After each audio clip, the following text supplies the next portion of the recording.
Welcome back to another episode of Let Us Be Sustainable.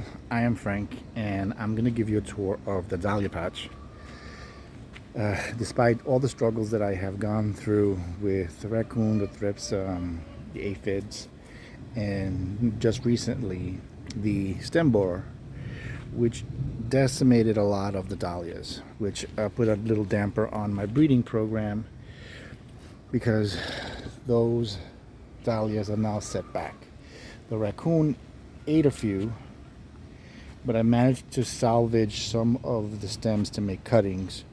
So even though those dahlias may not be able to bloom this season, at least I'll have tubers for next year. So at least that is a plan that I implemented, like a little insurance policy. Same thing goes for the stem borer. It caused a lot of damage, a lot of rot of the stems. But I've managed to salvage some of the good growth, or the healthy growth, and make some cuttings. Again, they may not bloom, but I can grow tubers. Let me show you what the devastation looks like. Let me flip the camera around. This is all I had to cut. Now they're growing back. But I did this to manage to save the tubers because it ate straight down. And these were just the seedlings, but that's fine. A seedling that I wanted to keep was the big pink ball, and that stem rotted almost down to the tuber. Luckily enough, I was able to catch it in time, and I was able to salvage the tuber. I did get a few cuttings from it so that I can better prepare myself to at least save tubers to grow it next season. It's about to come down. I don't see if you can see it's thundering and lightning. It's gonna come down any minute. I was gonna water everything, but changed my mind because it's about to rain, and they kind of need it because they're kind of drooping, but I didn't because I knew it was going to rain. Here we go. Let's do the tour. These two I think need some kind of fertilizer because they're yellowing. They're not as dark yellow as the rest of the dahlias are. They're really a light yellow, so to me that's like more of a nutritional deficiency because I did start them in coconut coir. I didn't put peat moss in these two, so I think a lot has to do with the pH of the soil. So I'm gonna add some fertilizer to them and some fish emulsion. Maybe that'll help. But as far as height, they're pretty tall. They just haven't bloomed yet.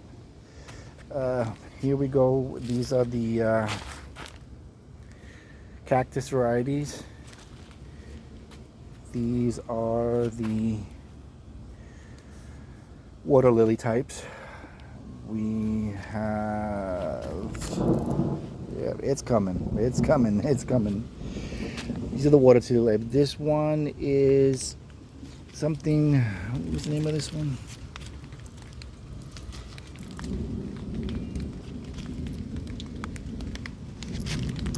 Can't think of the name right now. Wait, I have it.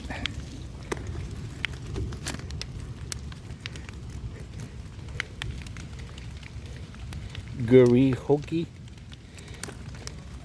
And we have Peggy Jean. We have Mission Canary. I have Bride to Be, what's left of it, because the borer just bore right through the center of it, and I don't know if you can see the devastation. It ate the stalk, but hopefully these two stalks will make up for it.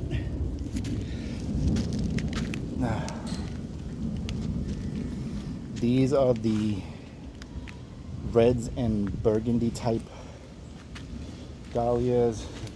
These are also ball dahlias, but these are more these have like bicolored, like musette. That is I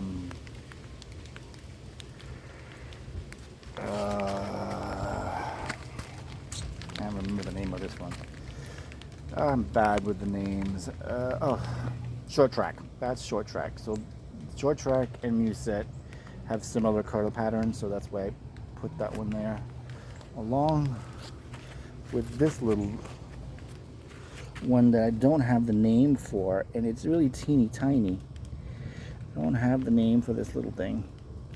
The tag was ripped off by the raccoon, and I no longer have a name for it. But it's teeny. It is really teeny. But it's growing. Maroon fox. Another maroon fox. And believe it or not, this is the maroon fox that I snapped when I tripped, and apparently it had another eye and it grew up, so that's doing okay. This is one of my seedlings. It's a yellow, it's a seedling from Boom Boom, so that one is staying. I'm liking the single lavender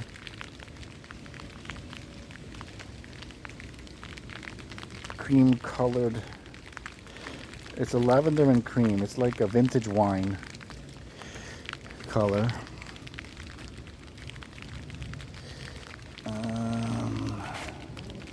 So yeah, those are the burgundy ones. These are the ball dahlias. Here's Caitlin's Joy, ready to start blooming. This is Sylvia. She's already started to bloom, and she's holding her head up high. Yeah, so Sylvia produces beautiful seeds, so I'm hoping to get a couple of more. This is the seedling that I crossed with Boom Boom and Land Crest, so I put it in the breeding pile with all the rest of them. This is Norwegian's Glory.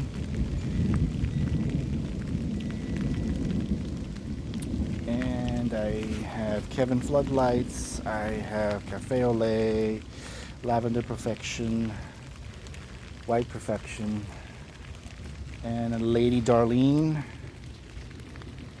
is in the mix. Odyssey, Jesse G. We have Moore's Place. I have Arabian Night. I have Kasagi.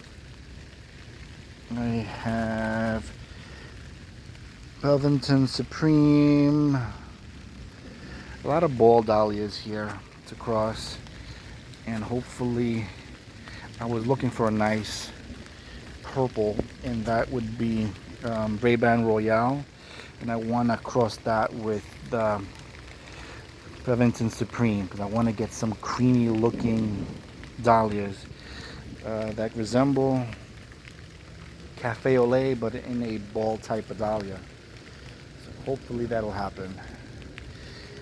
Yeah, I don't know if you can hear the thunder and the rain in the background because it is coming down, and here I am trying to make a video for you guys to see what it looks like after the devastation. But so far the raccoon has kept away, I guess, the cayenne pepper work.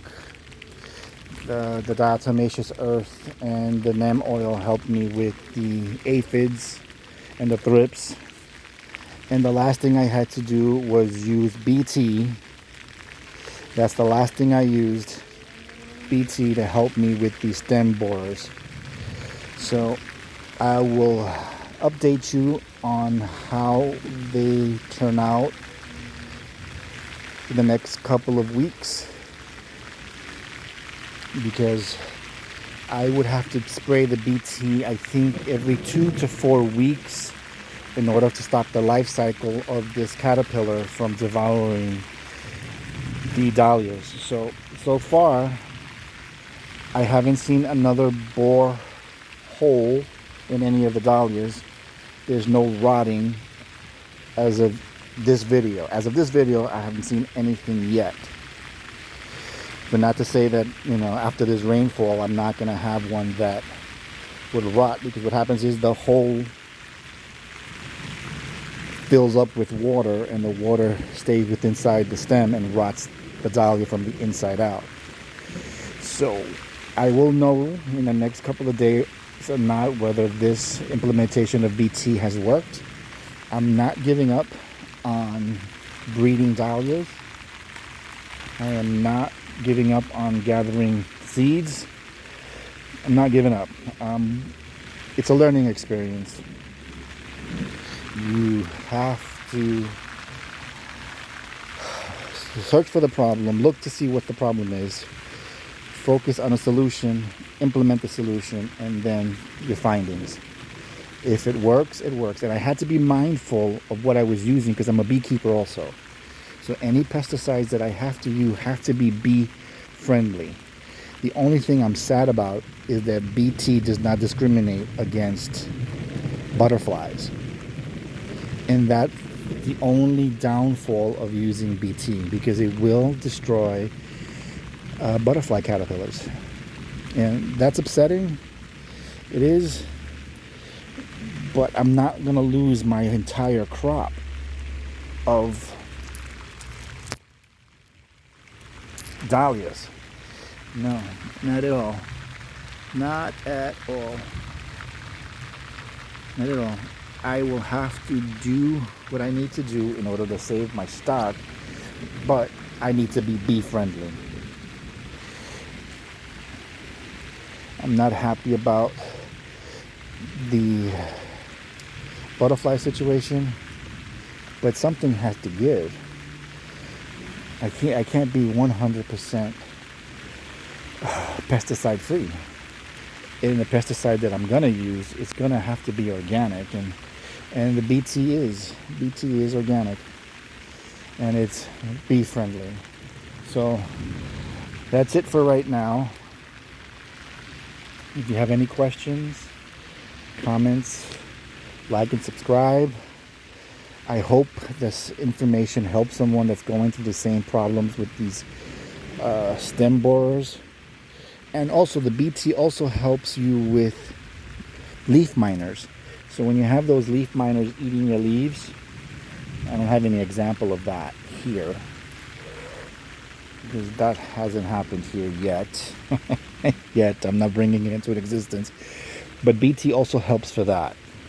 Any of those digging and boring caterpillars and moths that have that ability to destroy your crop, BT is good for. And it's also good for blueberries, strawberries. It's safe to use for that according to the instructions. So do your due diligence. I will post a picture of the one I used on this video, and I will keep you updated. And I will also update you on the cuttings that I have made in order to salvage those cultivars with tubers for next season, because I know I'm not going to get any for this year. I'm not going to get blooms, I should say. Tubers I'll get for next season, but I don't think I'll get any blooms. I won't be able to cross that particular dahlias. But you know what? It is what it is for now. With every season, there's a learning curve. And if I want to be a dahlia breeder, then this is what I'm asking for. I will keep posting, and I'll catch you on the next one. Thank you for watching.